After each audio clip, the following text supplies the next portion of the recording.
नमस्कार दोस्तों, पुराण मंथन चैनल में आपका स्वागत है। जीवन में हर स्तर पर सफलता पाने के लिए अपने मन को सदा प्रसन्न रखना बहुत ही जरूरी है। चाहे कोई व्यक्ति कितना ही धनी, गुणी, विद्वान या सुंदर क्यों न हो, दुनिया उससे मिलकर तब तक हार्दिक प्रसन्नता प्रकट नहीं करती जब तक कि उसका स्वभाव प्रसन्नतामय न हो। दुनिया के पास अपने ही कष्ट और दुख बहुत हैं, वह तुम्हारा रोना सुनने के लिए तैयार नहीं है। हाँ, वह तुम्हारी प्रसन्नता का आनंद लूटने में सम्मिलित हो सकती है।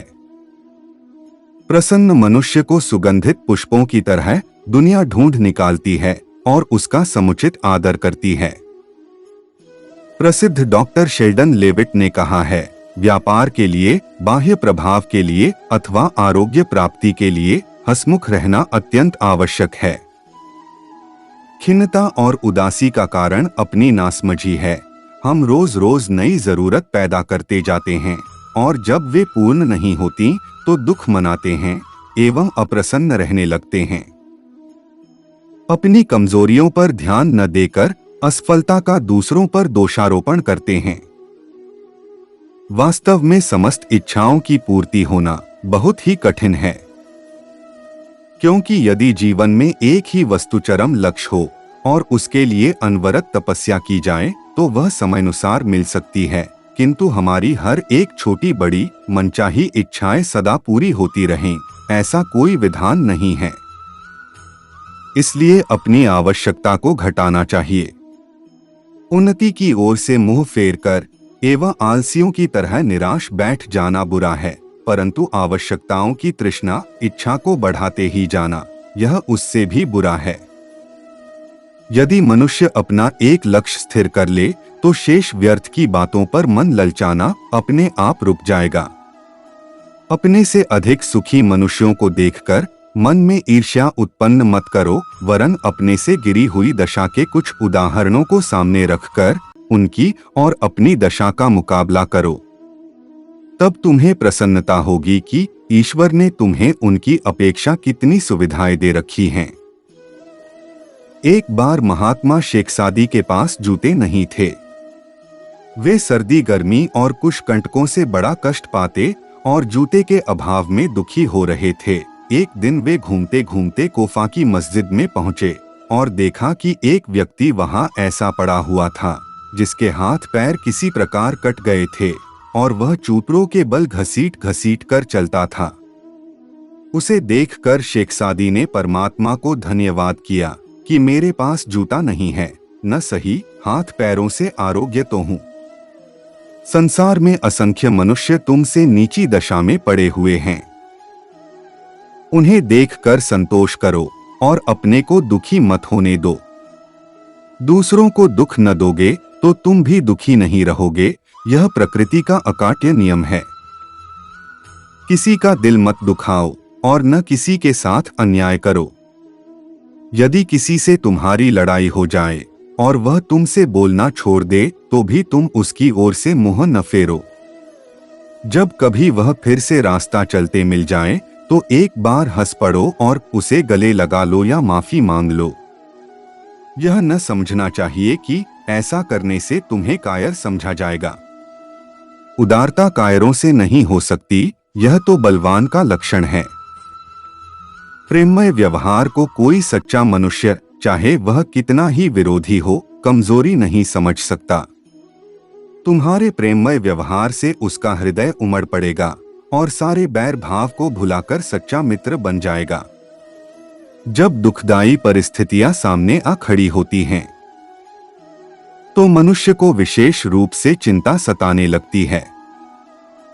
व्यापार में घाटा है, मित्रों ने धोखा दिया है, धन का अभाव है, कोई आकस्मिक विपत्ति आ गई है, कुटुंबी जन कहना नहीं मानते, रोगों ने आधेरा है। ऐसी स्थितियों में साधारण पुरुषों को बड़ा क्लेश होता है, किंतु जिनका ईश्वर पर भरोसा है वे इन परिस्थितियों में भी न तो घबराते हैं और न दुखी होते हैं। वे परमात्मा पर भरोसा रखने का कारण समझते हैं कि यह विपत्ति भी शीघ्र टल जाएगी और एक कर्तव्यपरायण वीर पुरुष की भांति उनके निवारण का साहसपूर्वक उपाय करते हैं। विपत्तियों को परीक्षा समझकर उस पर अपने को प्रसन्नतापूर्वक कसने देते हैं ताकि उनका भविष्य बहुत ही उज्जवल और आनंदमय बन जाए। दुख सुख रोज आने वाली घटनाएं हैं, फिर क्यों उनके कारण अपने को दुखी बनाया जाए। भलाई और उपकार के विचार एवं कार्य दुख में भी सुख उत्पन्न करते हैं। कोई व्यक्ति तुम्हारे साथ बुराई कर रहा हो तो तुम सच्चे हृदय से उसकी भलाई चाहो। जिस समय दुख का वातावरण पैदा हो रहा है उस समय किसी दुखी व्यक्ति की सेवा सहायता करने लगो या उपकार की महत्ता पर मन ही मन विचार करना आरंभ कर दो। भलाई के विचारों में एक ऐसी शक्ति है कि मन चाहे कितना ही भारी क्यों न हो रहा हो, उसमें तुरंत ही हल्कापन आता है और शांति उपलब्ध होती है।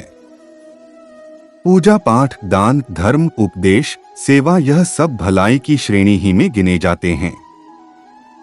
अपने आप को चिंता में से उबारने की शिक्षा दो। भुला देने का अभ्यास कर लेना बहुत बढ़िया उपाय है। क्रोध या चिंता के विचारों पर जितना ही अधिक ध्यान दिया जाता है वे उतने ही अधिक भड़कते हैं और दुख को अधिकाधिक बढ़ाते जाते हैं। इसलिए जब कोई आवेश आ रहा हो या दिल टूट रहा हो तो उसे भुलाने का प्रयत्न करो। दूसरे किसी प्रसन्नता उत्पन्न करने वाले काम पर लगा दो और उस दुखद प्रसंग को बिल्कुल भुला देने का प्रयत्न करो, मानो उस प्रकार की कोई बात हुई ही न थी। हंसी न आती हो तो भी हंसो, बनावटी हंसी हंसो और मन ही मन प्रसन्नता प्राप्त करो। कहो कि मैंने सदा प्रसन्न चित्त रहने की प्रतिज्ञा कर ली है।